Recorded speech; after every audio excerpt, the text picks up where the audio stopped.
Hey everyone, welcome back to another video. Today's video I'm going to be installing a automatic generator transfer switch. I'm going to be installing this 50 amp automatic transfer switch on this electrical panel, or just before this electrical panel, that supplies power to this garage building, which also supplies power to a couple other outdoor structures. For those of you that watch my channel, I have had a manual generator set up for over a year now with a manual start generator and a manual generator interlock installed in my electrical panel.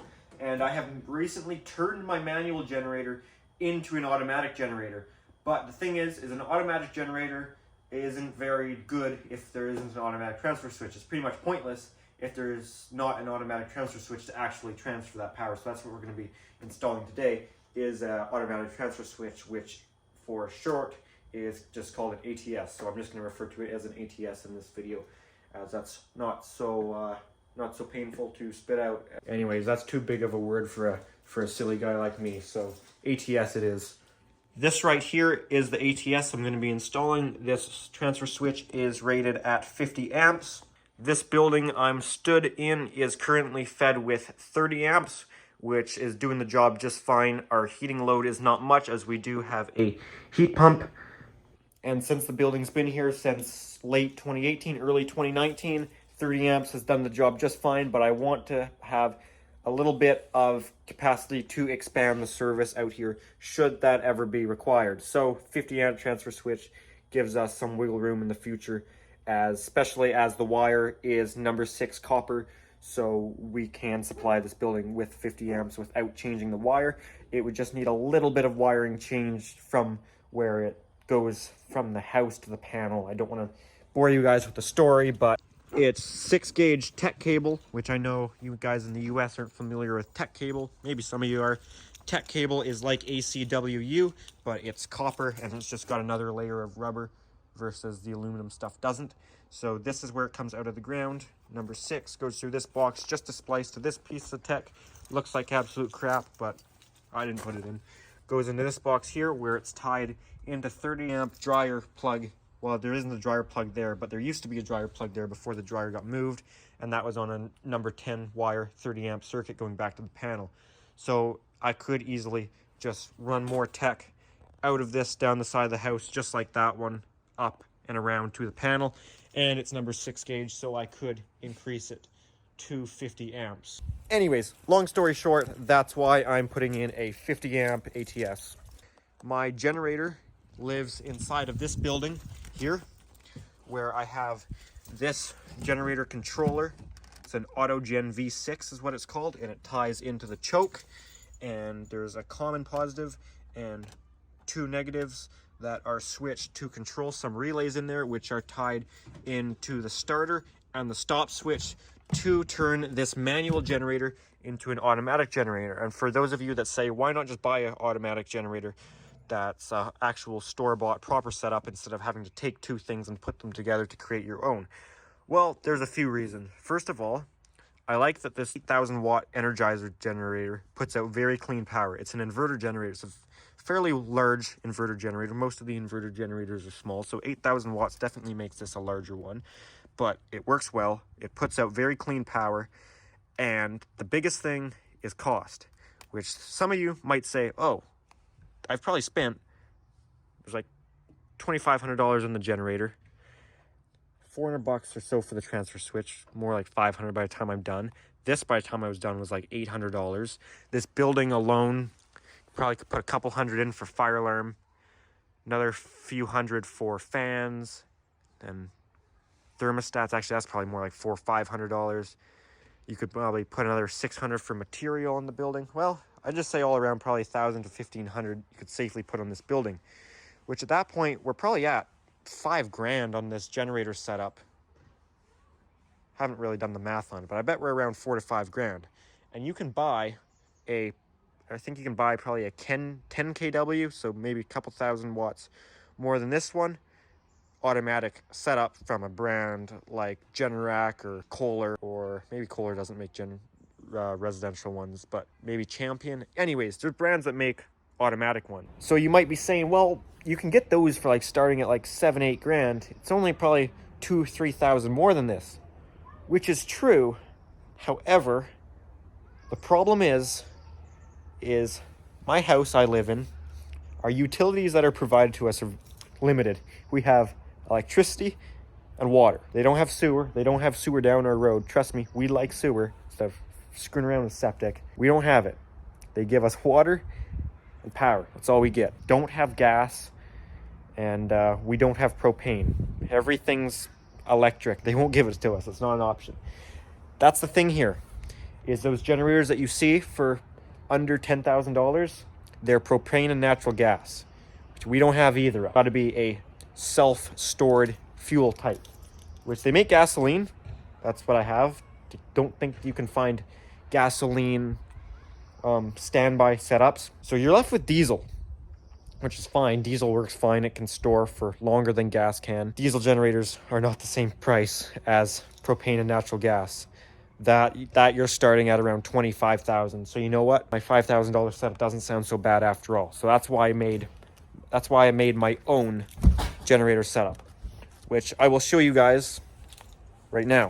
I have a whole video on installing that setup, but basically right now, this Lumex right there at 14.2 is going to tie in to the grid side of that transfer switch, the side by the power company. So what I'm going to do is I'm going to unplug this cord, which is just faking the grid power. It's not going to tie it into a receptacle, obviously, afterward. The generator will start up a little quicker because it has been ran, so it doesn't need to warm up. It'll crank the engine over 3 times before giving me an error message. The first time it cranks over, there's no choke. It is just turning the engine over in case, like how it is right now, it's already warmed up. Okay, gonna unplug the cord. 3, 2, 1.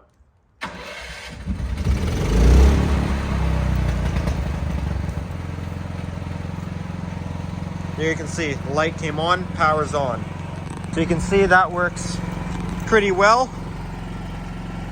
And I just got its message, generator is running, because the thing does connect to Wi-Fi. So it'll give me any warnings if battery's low, or if it didn't start for some reason. It'll tell me when it's running, so I know when the power went out. That's another thing, is I am raising my voice because it is still an engine at the end of the day. It can only be so quiet. But this generator is quite quiet for what it is.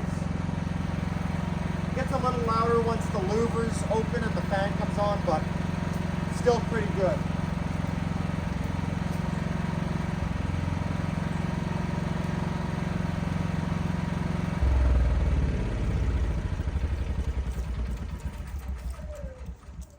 That was my demonstration. Now let's put in a transfer switch, I guess.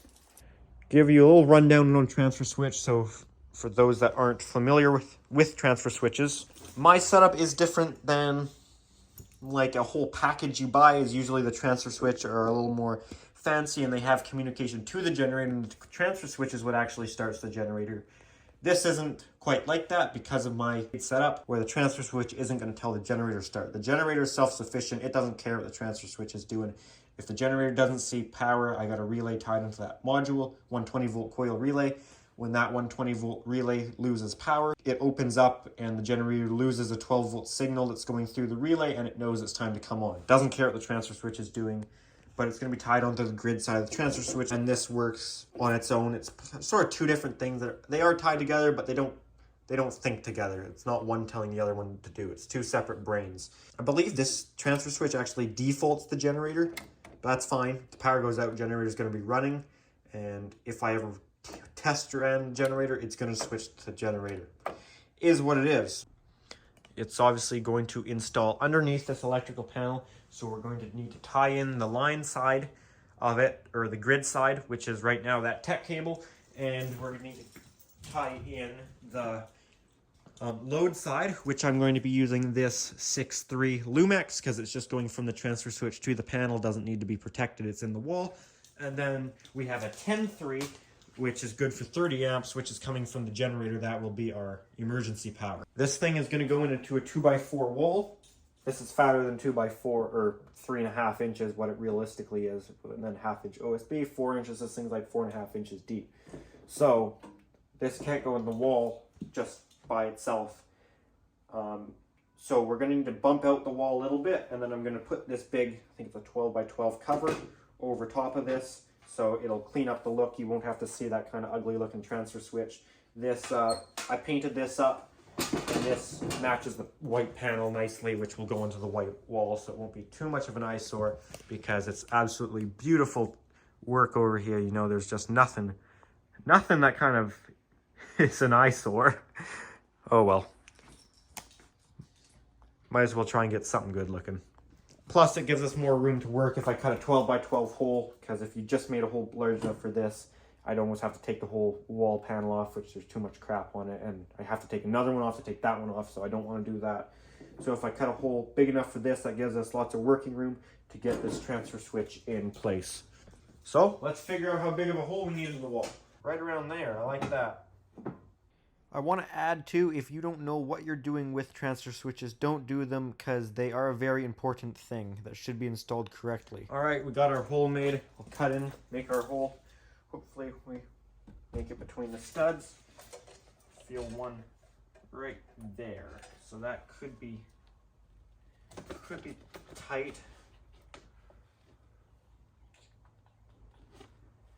We'll see. We'll cut this way first.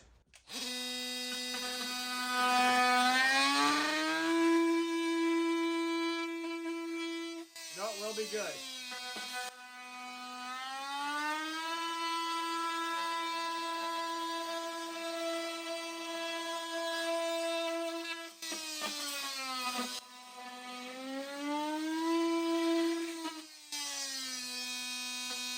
We don't want to cut too deep either, because we don't want to cut our power to the panel.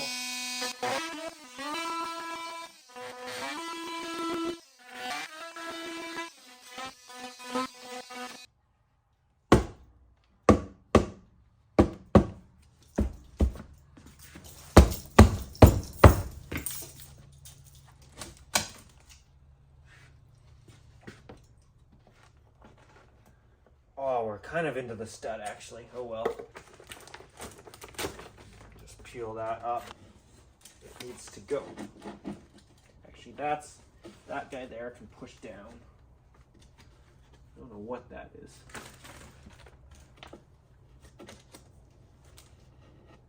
What is that? It feels like a wire.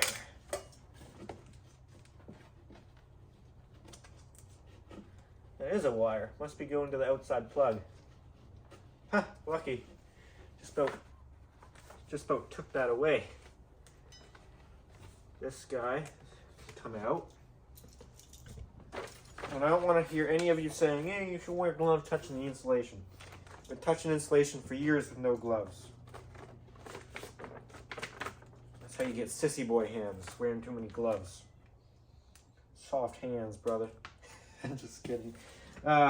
You do got to be careful with fiberglass. Apparently it can get all the way in to your, like it can like make it through your skin, tiny pieces, and get in your heart and kill you. That's what some guy told me. I don't know if it's true. I'm going to take out these straps holding on our tech cable. One there. That's right, it barely fits. Okay. We might be strapped. Yeah, we're strapped once more, but you know what? I think that gives us enough play. It's good to be strapped still somewhere, so for whatever reason, if it got yanked on the other end, it's not going to rip out. So, yeah, that's okay to have one there. Obviously, it's going to have to get pushed out, but we can see if that kind of fits.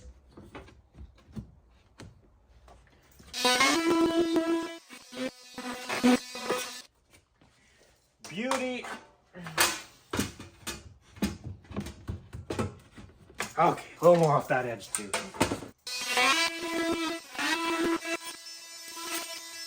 Alright. Look at that. Beauty. And just for shits and giggles, we'll put this in here. Kind of know it's already going to go, but... Yeah, man. Cool.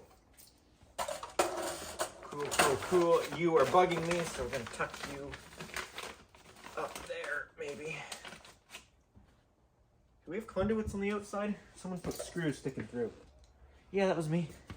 Okay, I'm going to take the panel cover off now. It's still live.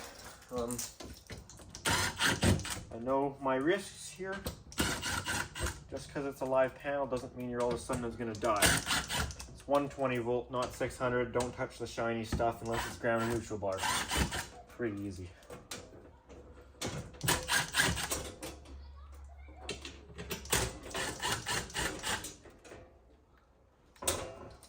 Okay.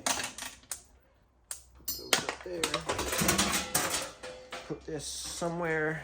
Take off our service entrance section cover.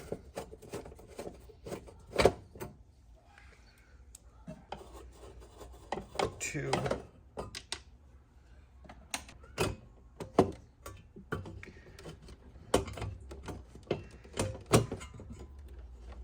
Neutral holdings up there. This is where our generator used to come from, so I'm going to take this guy off because I need to get those terminals off.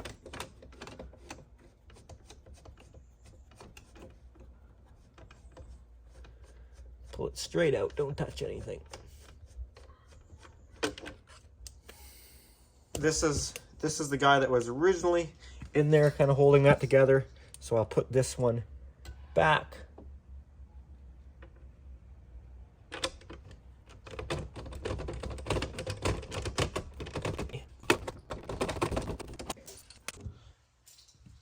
This generator breaker can come off. Breaker's already switched off. We don't want to turn that on because right now it's not interlocked.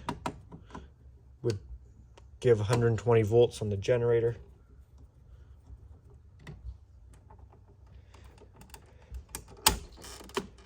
Okay, that's one leg.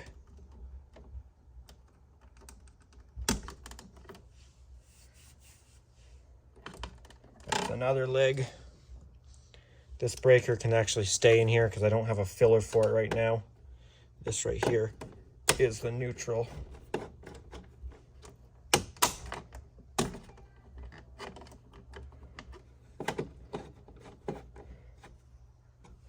This is the ground. But you do need to be careful with the grounds. The grounds are what actually is really dangerous for arc flash because they're not insulated. We had an incident in one of our malls. Granted, it was a 600 volt panel, 347 600 because we're Canada. And he was working on it, moving some stuff around, and there was a loose ground, and it went across the bus bar in the panel, 600 volt panel, 600 volt arc flash when this went across one of the bus bars in the 600 volt panel and blew up and killed the guy from arc flash. Arc flash is the big danger. Other thing is right here is this isn't plugged in on the other end in the generator. However, if it was, I'd want to turn off the breaker on the generator to make sure that didn't come on. I don't want the generator coming on though still, since it's not tied into anything. So there's no point, so I'm going to unplug the positive connection to our module. I'm going to turn off power to this building, and then we'll have a completely dead panel since we need to get these service conductors out. So I'm going to head into the house and shut off our breaker feeding that building.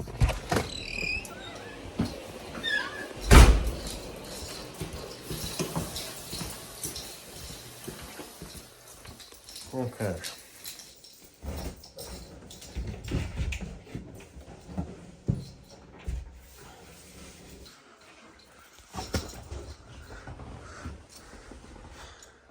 It's a 2-pole 30, 2-pole 30.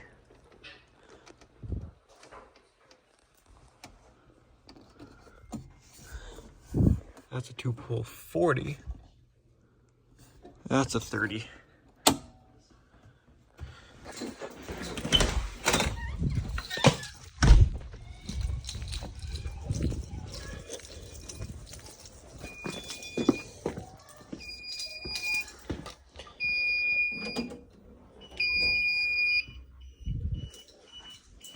I'm going to shut this computer down because I don't think the UPS will last. I know this UPS won't blast through. It's already beeping quickly.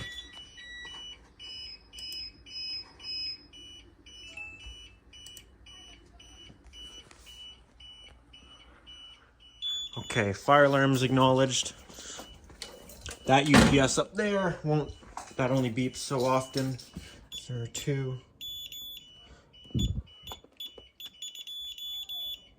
Okay. And this UPS back here honestly doesn't need to be on, it's just a stereo.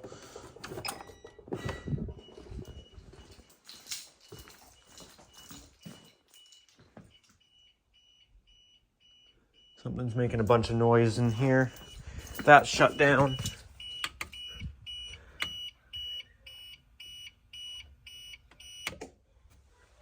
Okay. So just one UPS left up there keeping the data going. Other than that, we are... Yeah, sorry about that. That's just going to go. Nothing I can do about that one without opening up the ceiling, which I don't feel like doing. It doesn't beep that often. So, alrighty.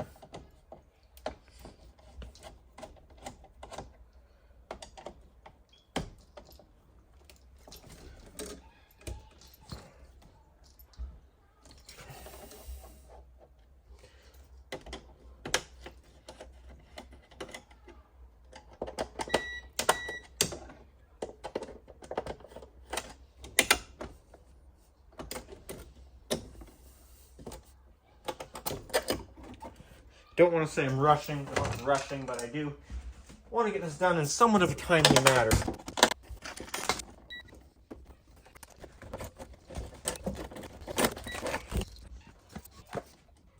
Take this BX connector off, or tech connector, basically big BX connector.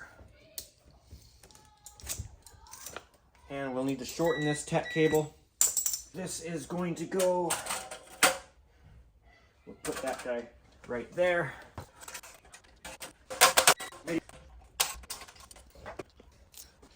Alrighty, let's strip back this tech cable. So it's going to need to go in.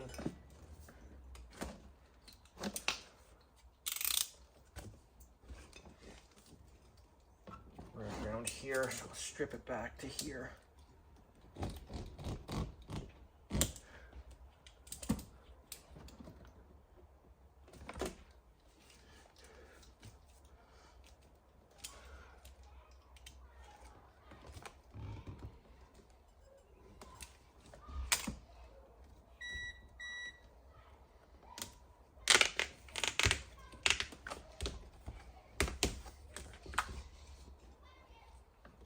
Okay, now we have to cut it. Can't really just split this stuff like BX, it's a little big, so I use a Sawzall. So we want it to go into our transfer switch right around here.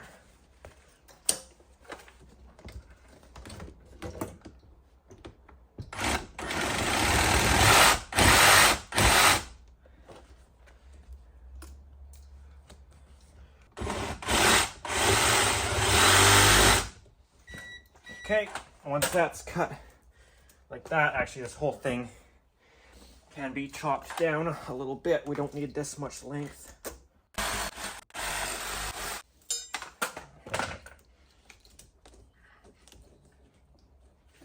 Kind of unscrew.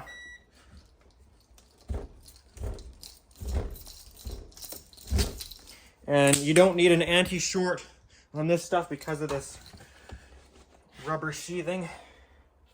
See how that looks there. Yeah.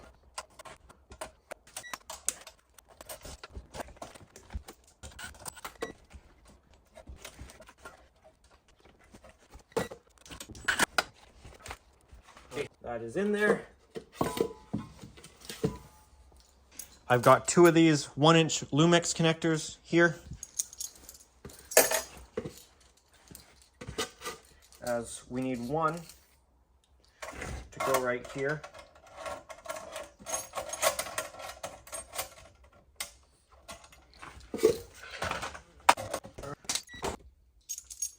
And one needs to go into the panel.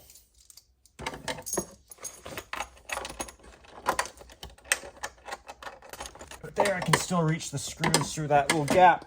Where'd the beater go? Okay, now we'll take this Lumex here, this big stuff, feed some into the panel.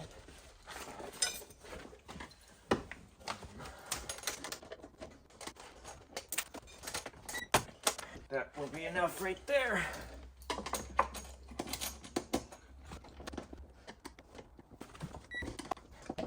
Don't want to crush it down, it's just Lumex.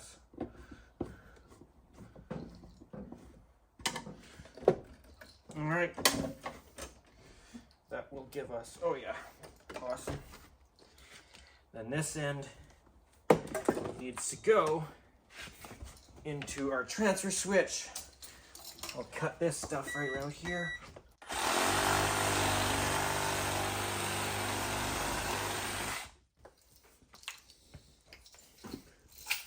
Okie dokers. Again, I'm not rushing. I'm just quickly working. You know what? I should have ate dinner before I started this, but I don't want to lose any light.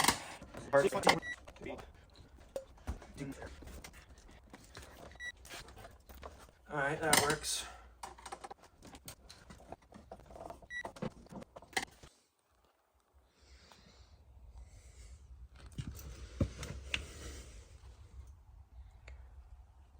That thing's kind of a weak knockout. Might have to weld that up someday. I think it'll hold for now just fine though.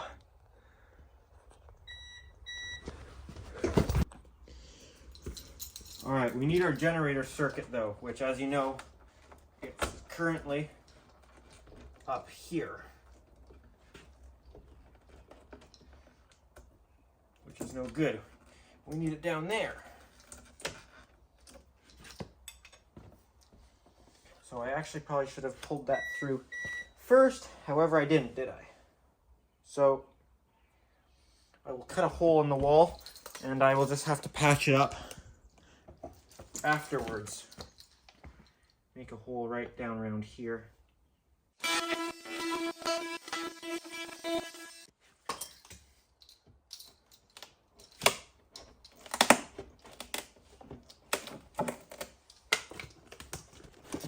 There's your ears, I feel ya.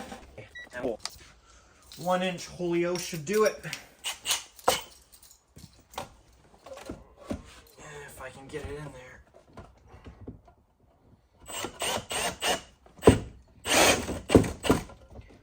Oh, stop it.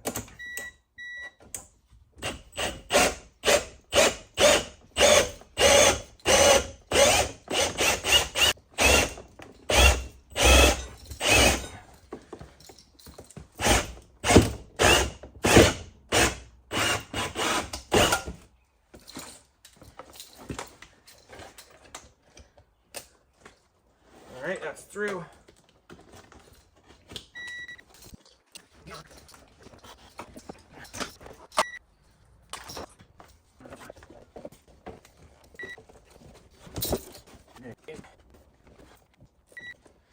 So now that's another 1 inch hole. I don't think this 10-3 would really be sized adequately for a 1 inch Lumex connector. So I got to reduce it down. I did bring a 1 inch hole because I thought I might just have to plug the hole, but I'm thinking actually I'll just use one of these reducers and use a 3/4 inch. Here's a 3/4 inch Lumex connector. I think that should fit.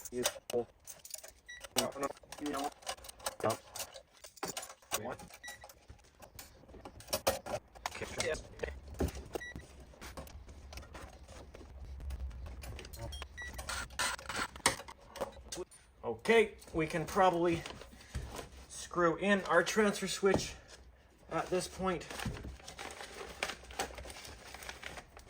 I've got these screws here. They're not too long because I don't want it to go all the way through the wall. Always is nice to have things level. So for that, we got this crazy tool called a level.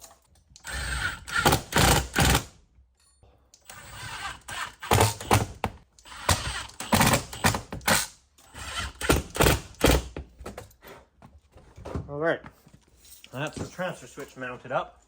Let's get this panel wired up here first, just so it's done. do the end of the line first, make your way back to the source. Score it.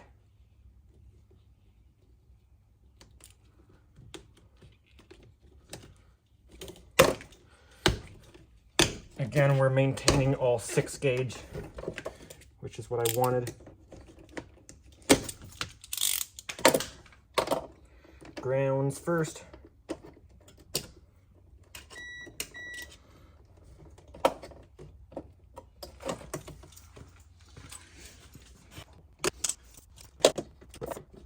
Torque spec, click. There we go.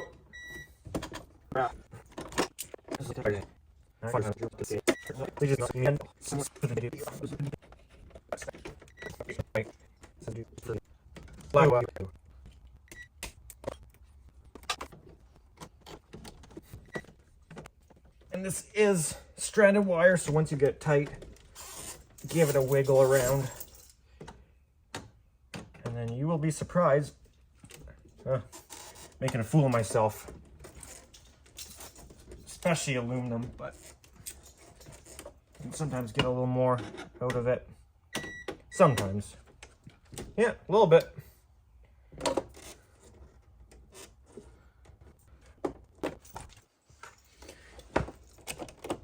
Kind of looks like crap. Should have left it longer so I could have cut them shorter to match.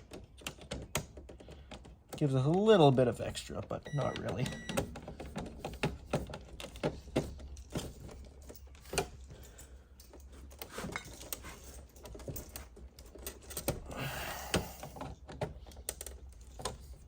Click.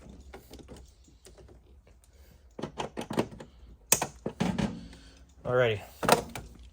Sweet.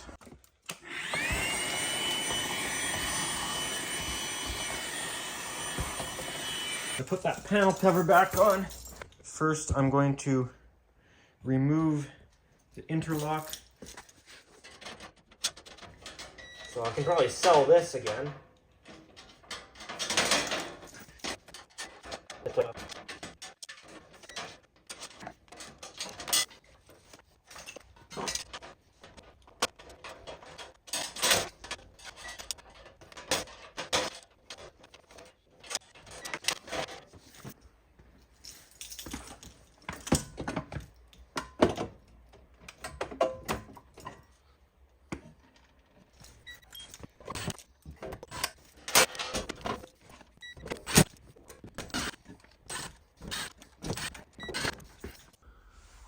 Alrighty, let's deal with this.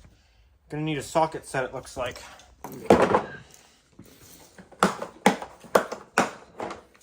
No guys, I did actually check before what I needed for the size. I think it's a 5/32 if I remember correctly.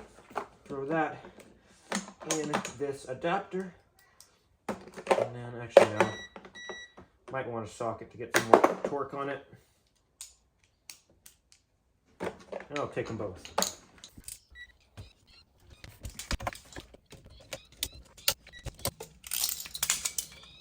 Okay, ground will need to come down to the ground bus. That might hit the circuit board. I don't want to run anything by that computerized board. I don't want one of those things grounding out.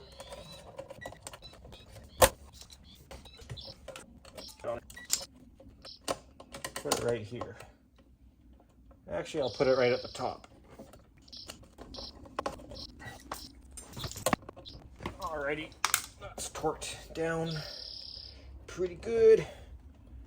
Okay, neutral. Now on this transfer switch, I don't know. I talked to like 5 different journeyman electricians and they kind of didn't really agree on one thing.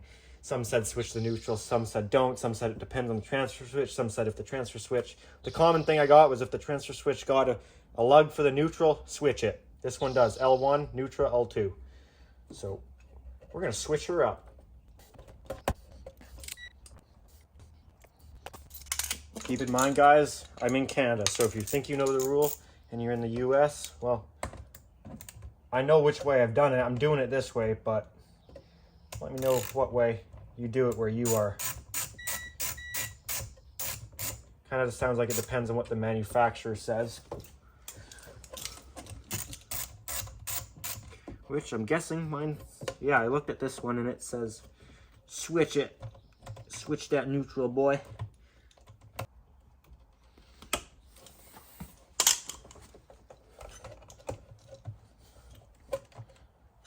Oh, beautiful.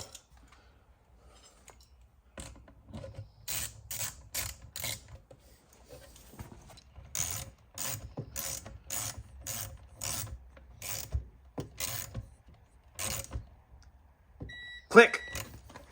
Oh yeah, torque spec. I should actually get a torque wrench. I should have just borrowed the one for work.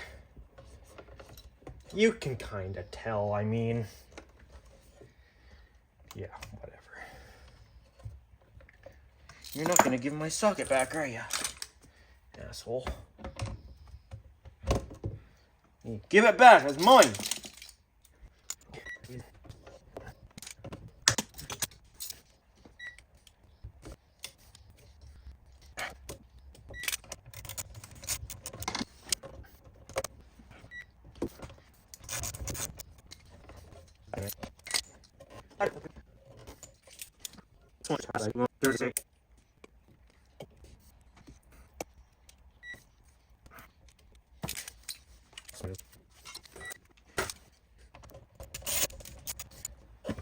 Hope you guys can see all right. I'm probably doing a crap job at filming.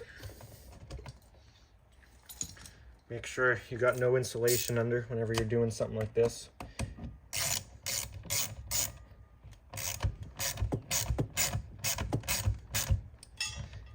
Probably should have read the instructions. I'm just trusting this is the right contactor.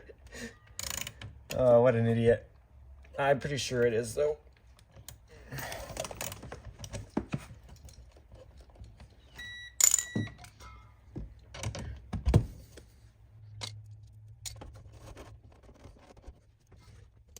Alrighty, guys. Line side.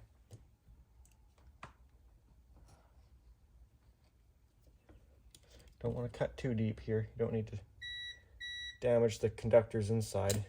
Just score it. See, it's not like falling apart. You still have to tear it, but it's scored.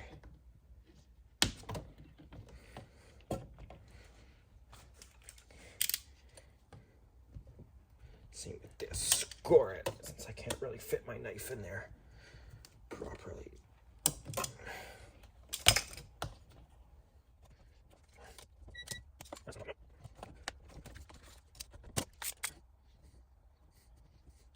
I think this tech cable I'm working with, like, it's a Canadian term. You guys might have your own version of it, because we have ACWU, which is aluminum, but tech is basically the same idea, but it's copper, where it's like an armored cable, but with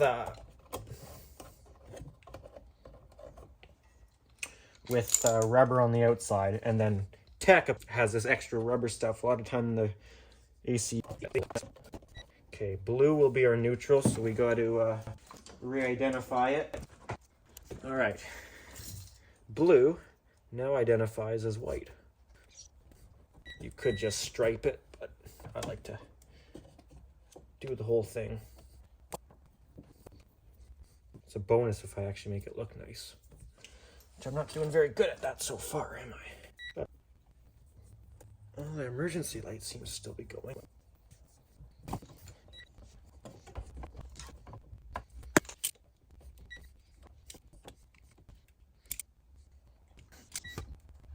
If you're dealing with colors like this where you made to make one a neutral, you always make it blue. At least here in Canada.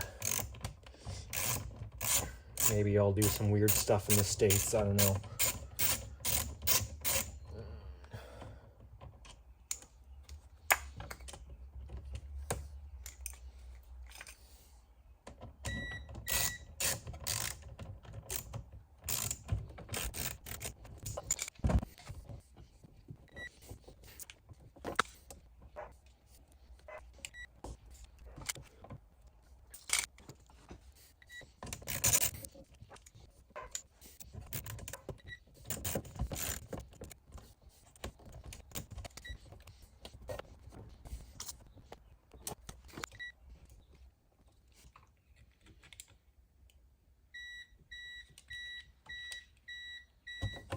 Uh-oh.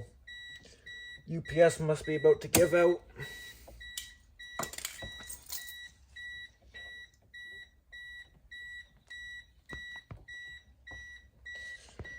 I'd be lying if I said that's not getting annoying. Oh well. We'll have the power back on pretty soon. Maybe it's like the fuel light in your car. It comes on, but you still know you got a little ways to go.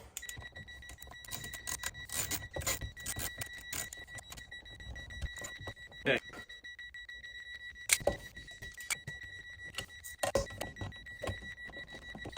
Guys, I really do apologize about the beeping. But my priority here is the power.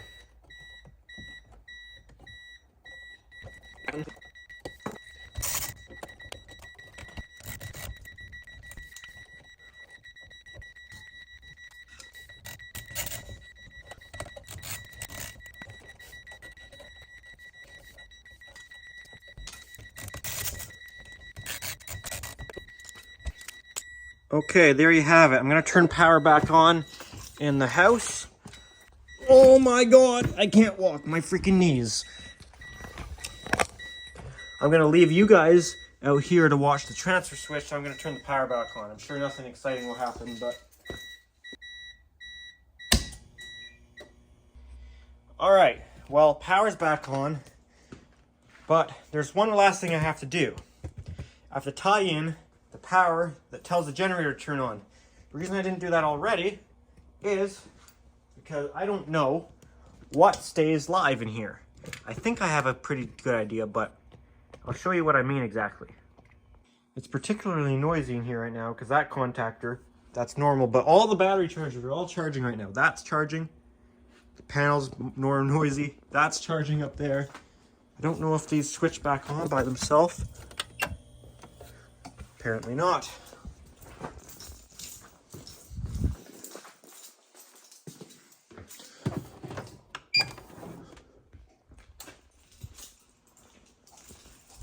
So I need to get that 14.2 Lumex into this transfer switch, and I need to hook it up to something.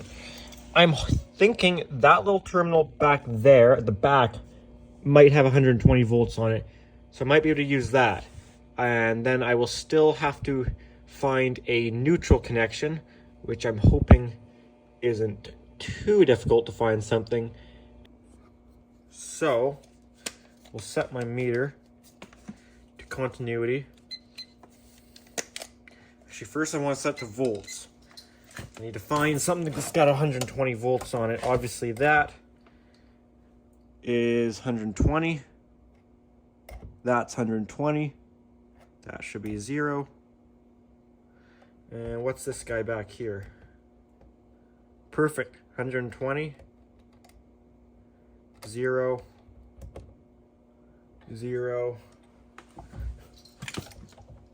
So that's 0. Does it have continuity to neutral though? Need to find something with continuity to neutral. Nope.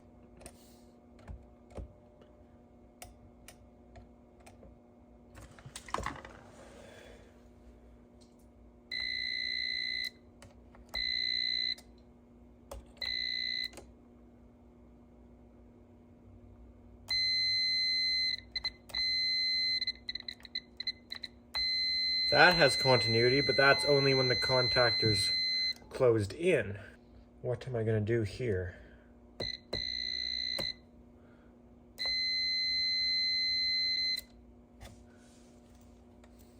No. Okay, that guy right there, because this little red jumper wire is jumping neutral to there, which I could definitely get another wire under that screw. So I would like to enter this Lumex into this box somewhere. Not sure where I'm going to be able to get it in here. Looks to me like there's a good amount of room to enter something right there. That's probably our safest bet. So I'm going to back this thing off the wall.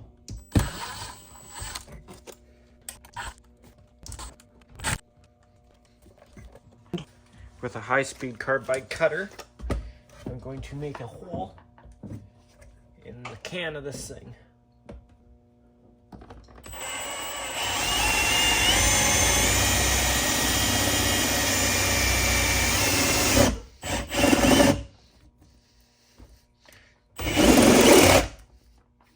Ow, those are freaking hot.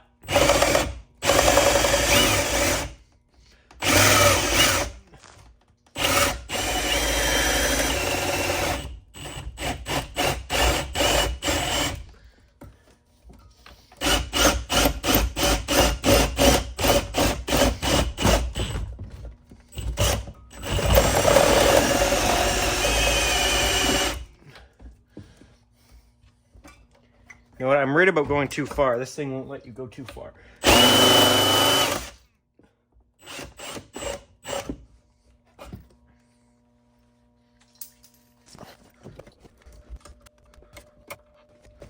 Okay, we'll pop a Lumix connector on here. Okay, that's snapped in there. Now that I've got those rubber pieces behind everything, I don't know if it's any quieter. Hard to tell, everything's buzzing around me since things are still charging, so I'm not really sure. Anyways, I'm gonna pull some more of this Lumix into here.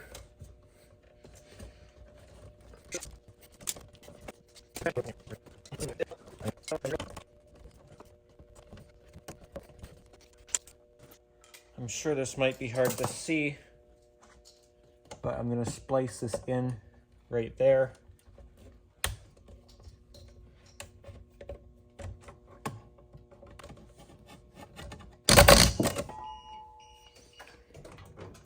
We should probably turn the load off on it actually.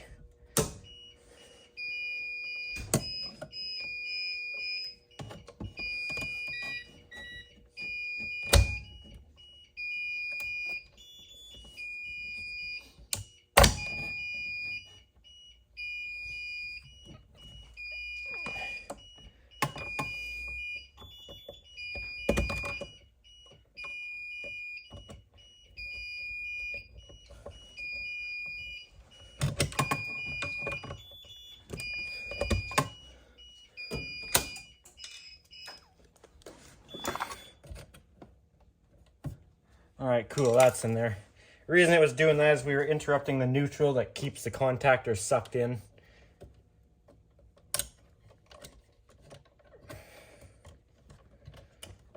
I figured that might happen. I thought, oh, I can get away with it, but no, it started going funky on us. And this is our hot, which is gonna go on to this terminal right down there. So I've got this here, little inline fuse and some fuses. This is going to be kind of tricky to show, so I apologize about that. We can cut this though, and we can open up the fuse, which opens up like this.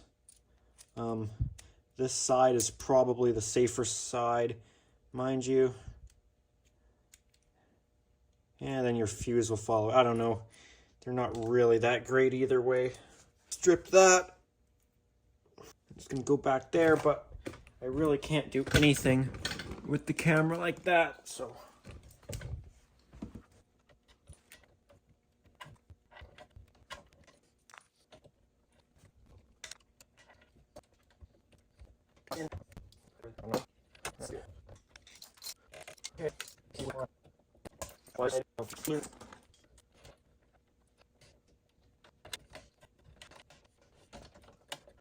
Okay, this might be a tad bit of a struggle here, especially doing it live, but I'm going to try and get these together. Okay, that's in there.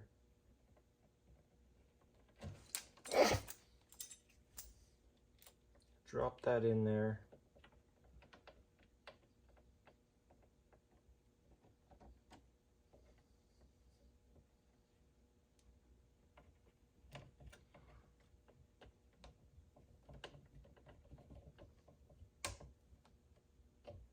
right, there we go. That's snapped together. That can just sit back there. We are now fused. Put our generator back together here.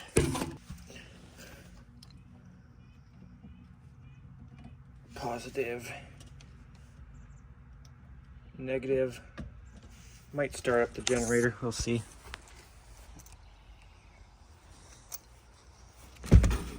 Something I would like to wire up is a key switch in line here so that you could flip the key switch and it would disconnect power, start up the generator, and test everything out. I think that would be pretty cool.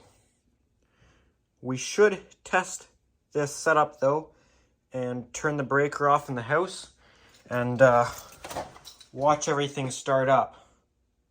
So what I'm going to do is I am going to go into the house, turn the breaker off, and theoretically I think the generator should start. Because I disconnected the power to it, it's hard to say if it might need to get restarted or something, but I'm hoping it should be okay. So I'll turn off breaker, and this thing has like a 20 to 30 second delay, so we'll watch everything happen.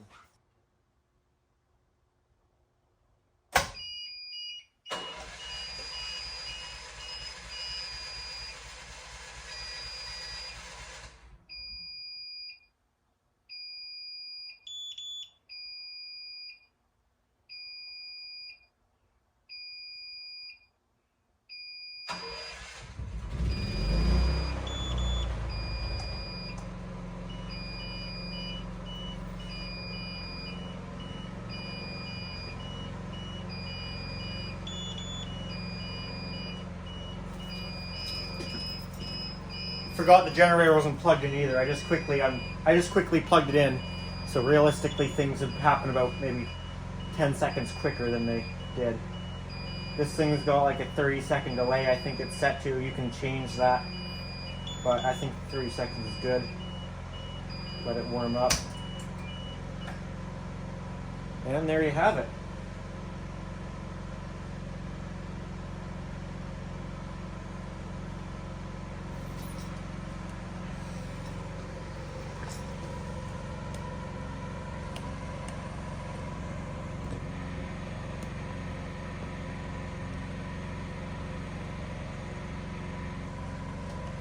Alright, let's switch back over to utility. I'll turn the breaker back on in the house. Still on generator.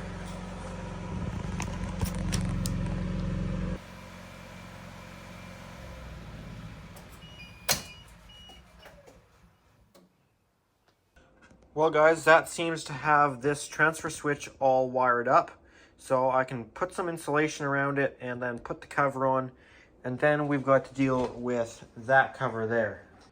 So I know it kind of sounds like I'm ignoring the problem, and I'm not. I'm still in my head at this point trying to figure out why the generator would not shut back down even after the breaker in the house turned on. Is what happened is I turned the breaker back on in the house, yet the generator would not shut down, and I had to go into the app to manually stop the generator. And when I stopped the generator, the transfer switch saw that generator power went away, so it switched back over automatically to utility power. However, why did we do that? Why did that happen? Well, I will show you guys in the video in a little bit of what happened, but I will still explain now. Basically, that terminal that we are tied onto that I metered at 120 volts, that is 120 volts that actually powers the coil of the contactor to suck the contactor in. So I'll show that later. Right now you can see I'm plugging up that hole in the wall, and I've got this cover on the wall. It's a couple hours later. I've cleaned up and I've got this on here now. I can't actually get it open. You can turn the screwdriver to lock it. I probably won't ever do that. And you can see there is still a separate cover on this. I've put some of the insulation back. So that is how this looks. I want to give the generator one last try to give it a more realistic, because it's been a few hours, so the engine would be cold now, so we can actually see it start up and have a more realistic time.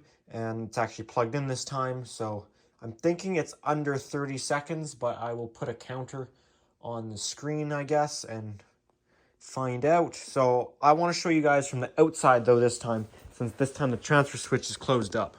All right, I'm going to go into the house and flip the breaker off, and then I'll come on outside.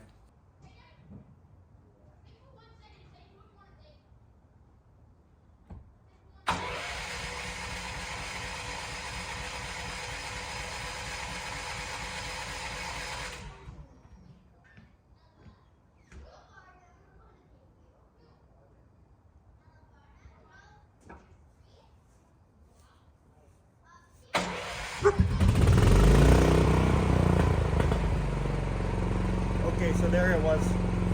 All right, there's power on. Now this time was more realistic since the engine was cold, so it took 2 tries. There, I just got the email. Now we just wait for the transfer switch to switch on over to generator power.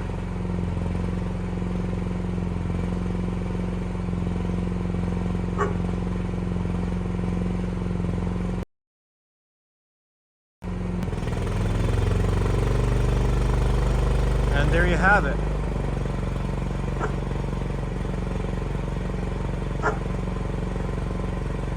We're having a bit of a problem. It's not transferring back over, which it didn't do that earlier either. I actually had to go into the app and manually shut it off. I think I know what the problem might be. I think maybe that hot that we're tied into is the same one that powers the contactor. So it's not powered up right now. I'm going to confirm that right now.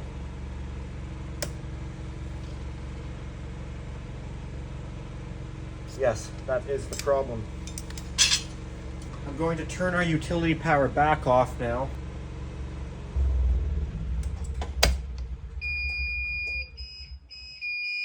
That's my fault.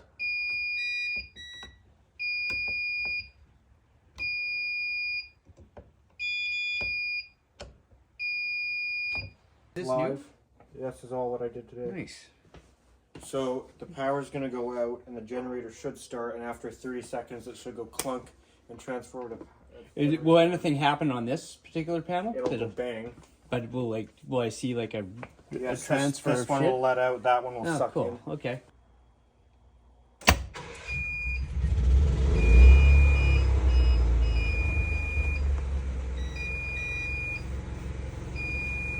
Give it about 30 seconds. So did the generator turn on by itself? Yeah, the power's out. Yeah. Oh, nice. This is what will happen, a power outage. Within 30 seconds it should transfer. From there to... Well, right now it's on nothing. It's isolated from BC Hydro. There you go. So that's now on generator. Wow. That's pretty good.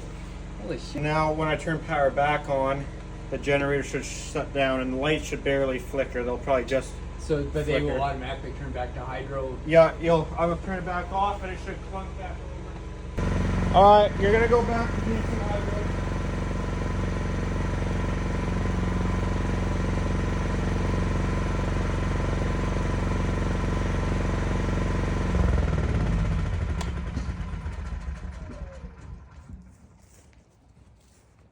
How much did it dip? Did it go out for long? Minimal. Like, yeah. Except it seems to trip this GFCI for some reason. Which is frustrating. Other than that, that's good. You know what I'm wondering, is that tripping all the GFCIs? Nope, not that guy. One in the old panel. Not tripping any other GFCIs. But yeah, that was the problem. I guess that was the power to that contactor. That is bizarre. I'm trying to think of the reasoning behind why it's tripping that GFCI.